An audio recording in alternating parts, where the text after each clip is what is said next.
understand the risks of conflict between Israel and Iran. Experts warn that escalating tensions between Israel and Iran might spark a new global war and plunge the world economy into a deep recession. In response to Iran's invasion of Israeli territory, the international community is watching the situation closely.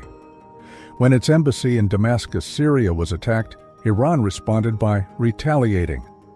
The country's allies of Tel Aviv have publicly pleaded with the government not to intensify the conflict in the Middle East.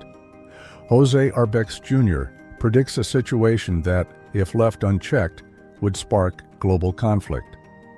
When you engage Iran in conflict, you are tampering with the entire geopolitical power structure, and, historically, the United States has maintained a very hostile relationship with Iran since at least 1979, during the Iranian Revolution, said he. The analyst claims that the U.S. and its allies have reached a new stalemate. A full-scale war against Iran is not within their capabilities. Never mind that it would derail Joe Biden's re-election campaign and the world economy as a whole, he stressed.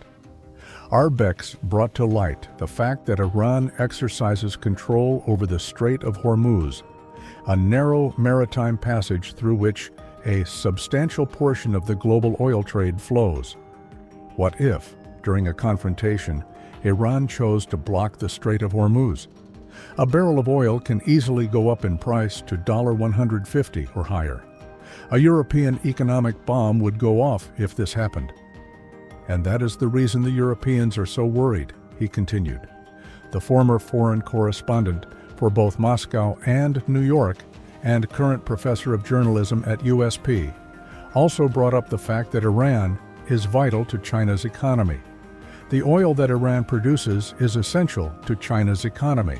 So if China's oil supply is cut off by military action, I am certain that China will side with Iran, José continued, pointing out that Beijing and Tehran are already on good terms diplomatically.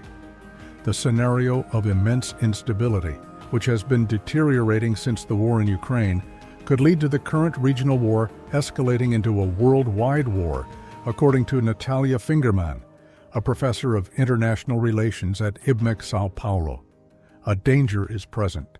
It is not something completely out there, illogical, or irrational.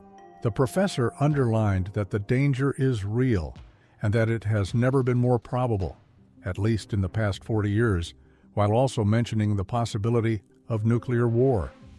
Global inflation could rise as a result of the conflict's escalation, as pointed out by Fingerman. If the conflict escalates, we will see an increase in the price of oil and, consequently, a process of global inflation because, whether we like it or not, oil is still the main source of energy and transportation for the world's food, according to her. According to Fingerman, the Palestinian cause could suffer if Iran becomes involved in the conflict. The expert claims that Netanyahu was the main beneficiary of the changing circumstances. When all of Israel's major allies, such as the United States, France, and England, stop looking at Gaza and focus more on Iran, we have thus the fear that the population there will be abandoned. Because it proves the Palestinians wouldn't be fighting Israel alone, the Palestinian issue becomes stronger, according to Professor José Arbex. Ursula von der Leyen, President of the European Commission, condemned Iran but urged a resolution to the Palestinian issue in her remarks, which he also brought up. Her making such a statement is deliberate. He warned that things would get ugly if the current trend of hostilities persists and Iran wins the war. Furthermore, Arbex determined that Israel's vulnerability was exposed by Iran's attack, highlighting the need for friends in order to control Tehran's drones. The United States, the United Kingdom, Jordan, Saudi Arabia, the UAE, and the French frigate stationed nearby all provided assistance to Israel. Israel had no further options, almost nothing. He went on to say that Israel's security is totally dependent on these foreign friends.